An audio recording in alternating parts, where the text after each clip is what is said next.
This time, the receiver will stop running the route, and the defensive back won't. Quandre Diggs takes it, and he is untouched. That is a pick six, easy like. Almost like he threw it right to him. So it's 21-9. PAT missed wide. Later in the third, there's Aaron Donald. That guy's a menace. Takes down number 3. Seahawks going to have to punt there. Fourth quarter, Rams trying to put this thing away. It's 21-9.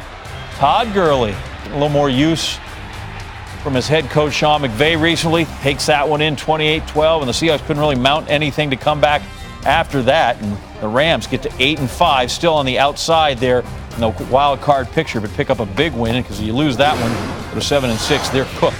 Goff didn't throw for a bunch of yards Sunday, not as many as he did in Week 5 against the Hawks, but he was certainly more efficient. 71% of his passes were complete, averaged 9.5 yards per attempt. Had a second pick, but that one was like pass as good as a pick. Pinned him down there inside the 5. He's off target on just 10% of his attempts, his best rate in any game this season. We look at the playoff picture right now, and 49ers, who were in the 5 spot, jump up to number 1. The Packers, a little better conference record at 2 over the Saints. The Cowboys 6-7, still right there. Looking like they're going to host a home playoff game over the Seahawks or the Vikings, and they're the Rams lurking. Kenny Mayne. Here's Ryan on board for some analysis. I ran into you in the hall and said my home team not doing it. You said they always find ways to win.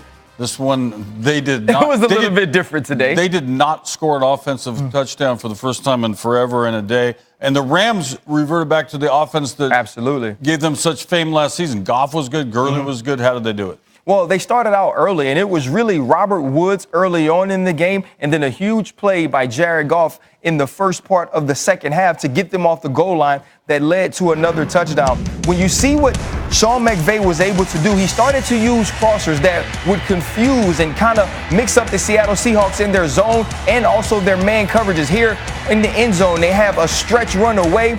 They get Todd Gurley to the flat. Robert Woods is able to get open. And here was the play of the second half. They were backed up. It was a huge play for them. They got out of their red zone or out of their own end zone and were able to push the ball down the field and get a touchdown. And that was the final touchdown to make it 28 and put them up big on this team and kind of salt the game away.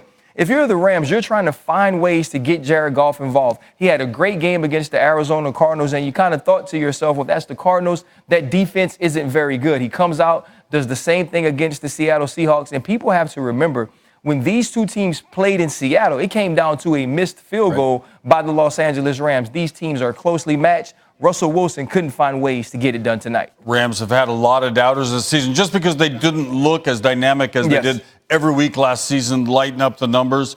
And maybe the answer is in the question, how important was this? They knew they had to get this to get momentum to get back in the playoffs. Listen, this game was huge. The Seattle Seahawks found a way to beat the Minnesota Vikings last week, so it put the Los Angeles Rams back in the playoff hunt for the wild card, but they had to win this game. The NFC West is the best division in football. So when you have to play the San Francisco 49ers and the Seattle Seahawks, you have to make sure you can get these wins. And tonight, the Rams came through. They got a win. They're still one game behind the Minnesota Vikings. But for the Seattle Seahawks, you've now placed yourself at a deficit when it comes to the San Francisco 49ers and possibly having a chance to host playoff games this postseason. You played, so you know the game ends, you get ready for the next game, and that's all there is to it. But how disappointing is this playing right back? Because with the result down in New Orleans, Seattle had a chance to take over number 1 in the whole conference. I think if you're Seattle, Kenny, you've realized that you've been winning by the skin of your teeth. A lot of these games have been close, and they found ways to win it because of their quarterback, because of their great coach.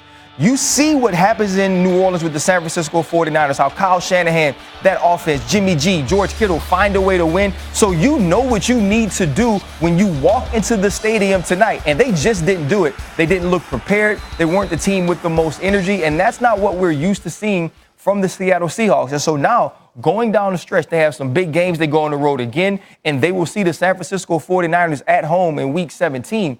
They need to win games. They need to be prepared because the San Francisco 49ers look like the real deal and the best team in the NFC right now. All right, stand by. More from you right now. We go out to L.A. Josina with the winning quarterback, Jared Goff. Yeah, we were rolling pretty good. We were running the ball well, moving off our spot well, and protecting well. And this team's a tough team to play, and we did a good job. All right, can you also just kind of tell me what happened on the two picks by Quandre Diggs and what you learned from those? Yeah, he's a good player. He made some good plays, and I just made a couple mistakes there. I can't do that, especially when we have the lead like that. Just take care of the football, and glad we got away with the W, though. So what kind of statement do you feel like you guys have made in the NFC, just especially kind of reminding teams that you're still out there? We're still in this thing. We're still in this thing. We got some fight to us, so see what happens. And lastly, you want to say anything about your defense? They came up with 5 sacks too tonight. They did their thing today. They did their thing. They'll keep that rolling. I'm proud of them. They're freaking balling. All right, well, we appreciate your time, Jared. Thank you, Justina. All right, back to you guys. Jared Goff, all sorts of statistics. Let's give you some of them. Heating up lately, completed 73% of his passes in his last 2 games. He's averaging close to 10 yards per attempt. His cut and his off rate, or let me start that again. He has cut his off rate target in half from the first 11 games. He's thrown more touchdowns than interceptions. A lot of gobbledygook for me, but anyway, the numbers have gone up. We need you soon because John's about to describe the best game of the day.